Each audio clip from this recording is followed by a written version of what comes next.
4 PM news network में दोस्तों आपका स्वागत है। मैं हूं आपके साथ राशिद ज़हीर। रोज़ाना ही ट्रंप की तरफ से लगातार कोई ना कोई ऐसी बात नज़र आ जाती है, बोल दी जाती है कि जिसकी वजह से देश का जो मीडिया है वो बड़ी परेशानी में पड़ जाता है। उसकी समझ में ये नहीं आता कि दरअसल रिप्लाई दें तो क्या दें। चूँकि पहली बात तो ये है कि देश के जो मीडिया की कमान जिन लोगों के हाथ में है, मैं माफ़ी चाहूँगा, पूरब के लोग ज़्यादा हैं। और पूरब के लोग जितने पत्रकार हैं, जब उन्हें फाइनेंस पर बात करनी पड़ती है तो उनको अनिंदो चक्रवर्ती एक एनडीटीवी में थे पत्रकार, उनकी या कोई और अर्थशास्त्री या किसी इस प्रकार के लोगों की सहायता लेनी पड़ती है। चूँकि उनकी जो सिद्धहस्त जो है वो लोग बेसिकली हिंदू मुस्लिम वाले मामले में, मंदिर मस्जिद वाले मामले में, लालू प्रसाद, मुलायम सिंह, ये वाली उसके अंदर तो वो ज़बरदस्त तरीके से वो सोते हुए भी शायद उनके मुंह से यही समीकरण निकलते रहते हैं।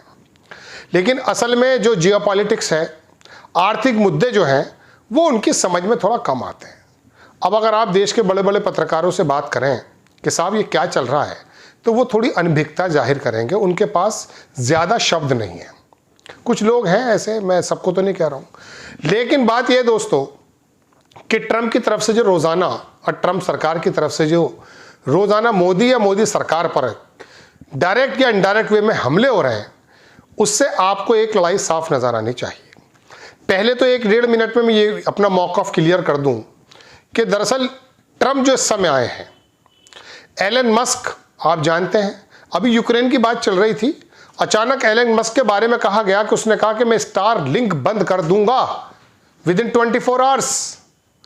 और अगर 24 घंटे में बंद हो गया तो आप मान लीजिए कि 12 घंटे में लड़ाई ख़त्म हो जाएगी रशिया की और यूक्रेन की। चूँकि तमाम जितने भी तैयारे यानी कि विमान हैं, तमाम जो चीज़ें हैं, वो स्टारलिंक या नेट के संबंध से जुड़ी होती हैं, आप जानते हैं। तो ये उसके हाथ में टूल्स हैं। ट्रंप को आने के लिए जब दुनिया भर की मीडिया ने दरकिनार कर दिया, डीप स्टेट ने उसको दरकिनार कर दिया, एलन मस्क पैसे के साथ, अपनी टेक्नोलॉजी के साथ उसके साथ खड़े थे, वो जीत गया। खैर, तो मैं आपसे अर्ज़ कर रहा था दोस्तों कि एलन मस्क एक बिजनेस, एक व्यापारी आदमी है और ट्रंप भी व्यापारी है। ट्रंप का दामाद बहुत बड़ा व्यापारी है। अभी एक बंदा ट्रंप का नुमाइंदा विटकॉफ, पुराना साथी है, उसने आकर के वो गाजा वाजा का मामला सब निपटा दिया है। क्योंकि इन लोगों को मिनरल्स चाहिए। कल यूक्रेन इस बात पे आ गया कि 500 बिलियन के जो मेरी ज़मीन पर जो मिनरल्स हैं वो मैं आपको देने के लिए तैयार हूँ। शायद जब तक आप मेरी खबर सुने हस्ताक्षर भी हो जाएं। मैं कहीं नहीं जा रहा हूँ, मैं यहीं रहूँ।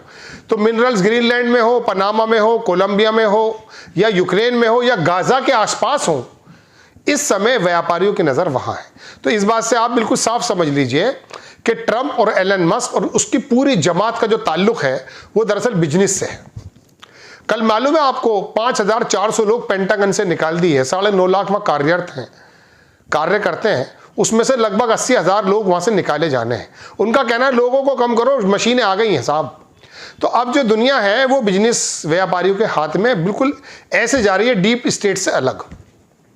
मोदी जी के बारे में भी यही कहा जाता है कि उनको सूचने वाला, बड़ा करने वाले अडानी, अंबानी और दुनिया भर के बिजनेसमैन हैं।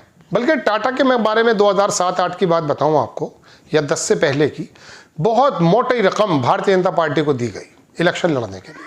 अखबारों में है, देख सकते हैं, मैं गलत नहीं कह रहा हूँ। खैर, वो सभी देते हैं, कांग्रेस को भी मिलता है कुछ, इस बार भाजपा को ज़्यादा मिला। तो भाजपा को सींचने वाले दरअसल व्यापारी हैं, ऐसा आरोप लगते हैं। और जब भाजपा सरकारों में आ जाती तो आपको मालूम है कि व्यापार से ही व्यापार उन व्यापारियों को मिलता है। जैसे मिसाल के तौर पे एक लाइन की और बात सुन लीजिए। कोपेनहेगन में अभी 2021 में जब दुनिया को बचाने की बात की गई पर्यावरण संबंधित, तो वहां पर एक ऑर्डर दिया गया है भारत को टारगेट कि आपको इतनी बिजली दरअसल सोलर से, सूरज से जो है आपको जो है पैदा करनी है, लिहाजा उत्सर्जन कम हो जाएगा। तो उसके अंदर सबसे बड़ा जो व्यापारी निकल कर आया वो अडानी निकल कर आया, और उसने वो 500 जो मैं कह नहीं सकता कितना वाट है कुछ है करके वो कहते हैं, उसमें से 350 के करीब उसने पूरा भी कर दिया है। तो वो बिजनेस उसके हाथ में आ गया। एयरपोर्ट में वो हवाई जहाज़ों में इंटरेस्टेड नहीं है, लेकिन मुंबई के एयरपोर्ट में इंटरेस्टेड है। वो तमाम चीज़ें जो उसने एसेट्स हैं वो ले सकता है, कोयले के खाने हो, खदानें हो, सीमेंट एजेंसी हो, सब वो ले चुका है। तो मोदी जी को सींचने वाले, बड़ा करने वाले व्यापारी हैं। अब वो बड़े व्यापारी हैं। इन दोनों व्यापारियों के हित यहां टकरा रहे हैं। अभी मैंने आपको बताया था, उसने कहा ट्रंप ने, अरे क्यों प्लांट लगा रहे हो, टेस्ला की गाड़ी आ रही है। तो मालूम है क्या हुआ, टेस्ला की जो गाड़ी एलन मस्क की कंपनी की है उस पर इंपोर्ट ड्यूटी लगी थी 110%। कितनी? 110%। यानी कि 1 करोड़ रुपए की गाड़ी अगर है तो लगभग 2 करोड़ रुपए से ऊपर, 2 करोड़ 20 लाख मानकर चलिए, वो आपको इंपोर्ट ड्यूटी करने के बाद जो है आपको मिलेगी। ठीक है जनाब। लेकिन वो कितनी हो गई? 110 से सिर्फ 15%। 1 करोड़ की गाड़ी है, 15 लाख रुपए इंपोर्ट ड्यूटी। टेस्ला के बारे में भी खबर आ रही है। तो ये, लेकिन अंबानी यहां पर अटके हुए, अगर वो टेस्ला का मोबाइल भी आ गया, इंटरनेट सेवा भी आ गई तो दिक्कत होती। तो यहां पर छोटे और बड़े व्यापारियों का झगड़ा है। तो आने वाले वक्त में ट्रंप दरअसल बहुत बड़ी मार्केट के रूप में भारत को देखता है, बिगाड़ना भी बहुत ज्यादा नहीं चाहता है, लेकिन मोदी सरकार को in front of the Indians वो बता देना चाहता है कि ये आपके हितों के लिए काम नहीं कर रही है। तो बदनामी भी, सही भी, सच्ची झूठी सारी बातें बाहर से निकल कर आ रही हैं, जो बात सही है। ये दरअसल 2 व्यापारियों का झगड़ा है दोस्तों। एक देश के व्यापारी हैं जो भारतीय जनता पार्टी को सपोर्ट करते हैं, और एक दुनिया पर हुकूमत करने वाले वो लोग हैं जो पूरी दुनिया को अपनी मार्केट समझते हैं, वो उसको जो है वहां पर टारगेट कर रहे हैं। उसने पूरे यूरोप को कहा आप फैक्ट्री वगैरह मत लगाइए यहां, ये वरना टैरिफ झेलिए। तो दोस्तों बात यह है कि ये 2 लोगों का झगड़ा है, यानी कि 2 वर्गों का झगड़ा है। एक गुजरात या भारत के जो व्यापारी हैं जो भारतीय जनता पार्टी से संबंधित हैं, और एक दुनिया के बड़े व्यापारी हैं जो ट्रंप के साथ आए हैं, और उन्होंने अमेरिका का एक पुराना निजाम जो पैसे बांटने का हुआ करता था उसको भी खत्म कर दिया है, और कहा गया चोरी चकारी क्यों कर रहे थे आप, 1000 रुपए भेज रहे थे सड़क बनाने के लिए, 500 जा रहे थे, बाकी कहाँ है। उन्होंने यूक्रेन से भी हिसाब लेने की बात की है अभी। खैर सब जगह, बल्कि बाइडन के लोग भी, अरे पोम्पियो पिछला जो फाइनेंस उसका सेक्रेटरी स्टेट था उसका, इसी की पार्टी का, ट्रंप का, वो भी आ गया मुकदमे की जद में भाई। तो ये तमाम चीजें जो हैं आपको मैं बता दूं, ये दरअसल 2 व्यापारियों का झगड़ा है, और इसी वजह से ट्रंप, मोदी और भारतीय जनता पार्टी और जो बिजनेस के बीच में इनकी जो आपस में तालमेल है उसको धीरे धीरे वो हल्के हल्के निकाल रहे हैं। इनके पास इतनी चीजें होती हैं कि मायावती जब 2022 के इलेक्शन में लड़ रही थी तो बिल्कुल आधे इलेक्शन तक चुप थी। अमित शाह ने कहा रहे मायावती बड़ी नेता है, उन्हें बोलना चाहिए, तो तब जाकर के वो बोली थी। किसी ने कहा कि पेगासस था, कुछ ने कहा कुछ ये, मतलब उनके भाई के होटल वगैरह सब। तो इनके पास नस होती है। मैंने आपको कल बताया था कि नस किसी की खींचते हैं, किसी को ढीली करते हैं। अजीब लोग हैं ये।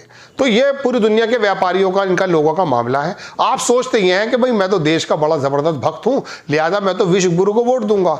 विश्व गुरु भी और तमाम लोग भी कहीं ना कहीं से संचालित हैं, छोटे बिजनेसमैन के जरिए, बड़े बिजनेसमैन के जरिए। अब ये 2 लोगों के झगड़े हैं। तो दोस्तों आप याद रखिएगा, ट्रंप की ये तमाम चीज़ें, अमेरिकी बाइडन या इनकी ट्रंप प्रशासन की तमाम चीज़ें, इसके अंदर कहीं ना कहीं सच्चाई तो है, निकलेगी भी ज़रूर, लेकिन बहुत सारी बातें उनकी इंटेंशन भी समझ लीजिए कि वो किस मकसद से अब आकर के। अब बताइए 2012 के अंदर वो पैसा आया था 21 मिलियन, 7 ट्रिलियन की उसकी जो है इकोनॉमी है पाकिस्तान, उसकी अमेरिका की, वो 180 करोड़ रुपए पर अटका हुआ है ट्रंप। उसे दरअसल पूरे के पूरे नेक्सस को खोलना है। 12-11 साल के अंदर मोदी जी खोल सकते थे कि कहां से आया पैसा। उसने कल वीडियो में कह दिया, मैंने आपको बनाया देखिए, कि माय फ्रेंड ने जो है 21 मिलियन लिया है। अरे 60 ट्रिलियन की तेरी भैया वो है, 180 करोड़ रुपए तो हमारे यहाँ का छोटा मोटा आदमी दे देगा, हम नहीं दे सकते, बिजनेसमैन ऐसे हैं। तो मुझे कभी हंसी आ जाती इन बातों पे। तो दोस्तों असल झगड़ा ये है, ये भी एक झगड़ा है, असल तो नहीं, ये भी एक झगड़ा है। आपको खबर कैसी लगी अपनी राय कमेंट्स बॉक्स में जरूर दीजिए। चैनल को सब्सक्राइब कीजिए, शेयर कीजिए। नेक्स्ट टाइम मैं किसी खबर के साथ हाजिर होता हूं। जय हिंद।